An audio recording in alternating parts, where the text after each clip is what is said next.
Okay, for our first technique this week, we're going to look at the process of sponging. What you see here is I've created a new piece of paper, a brand new sheet of 11 by 17 Bristol board. I've wet the back, the whole thing, just used straight water, wet the back, just a light coat of water over the back to help with the curling. I flipped it over and then I did a scumble, the technique, the first scumble technique that we used last week, over the entire paper, just so that I have a base coat. Instead of just painting one color, we typically look at some of our painting techniques to just get us started for a general look, something that has a little more excitement, but still is in the color range we want. So I chose my burnt umber and a little bit of my yellow ochre that I use. You can use any color. You could use 2 different blues, 2 different reds, 2 different browns, whatever you like. You can mix your own. But in this case, I did a very simple scumble on my background. I've divided this up into 5 sections. Each section is going to be a different technique that we'll look at this week. So the first one we'll look at is the sponging technique. What I have here are 2 shop sponges that are not in the best of shape, but at least they'll give you an idea. They're a natural sponge, natural sea sponge, or it's actually a gourd, I believe. These are gourd sponges. You can get these at usually the hardware store. Sometimes they have them in the paint area. Sometimes you can find them online.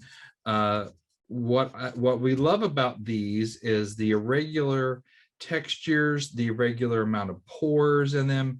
They have unusual shapes. Every one's a little bit different, as opposed to something like a kitchen sponge, which is very regular. It is flat. It has almost the pores can be irregular, but they also tend to look very patterny. There ends up being, when we use a kitchen sponge, it looks like a pattern, mainly because you're a big rectangle. But we don't use these for everything. We typically use a sponge, natural sponge, more often than that. All right. So the way we use this is when you get it, it'll be very dry, and you want to take a sponge and dip it in water. You want it to soak up a little bit of water. Now for your exercise at home, I want you to just use a regular kitchen sponge if you have one. If you have a natural sponge, fantastic. Go ahead and use it. But if you don't go out and rush out and get one. Just use a regular kitchen sponge for this. All right. So I've damped this down. It's got a little bit of water in it. All right. So I'm going to kind of keep some of the areas are a little bit dry. So I'm going to manipulate this a little bit. And what I've done is I've mixed up a color. Again, you can use any color. I just used the same colors we used last week. My phthalo blue with a little bit of the medium, as well as a little bit of white to kind of create this light blue. It's the same blue that I'm using for my sky in my scene painting project. So I'm just going to reuse the same mixture. What I'll do is I'll kind of scrunch up my sponge a little bit, and I'm going to dip this into the paint, just soak up some of this paint.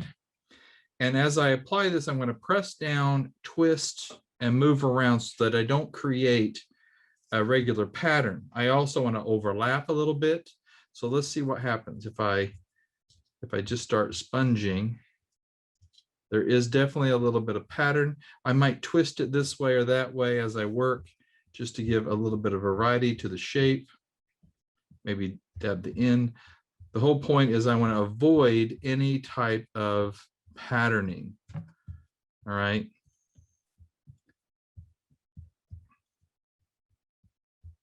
You see I'm kind of going over some areas. I can even take the area of the sponge that I didn't put paint on, and I can soak up a little bit if I want to soften the sponge look. All right.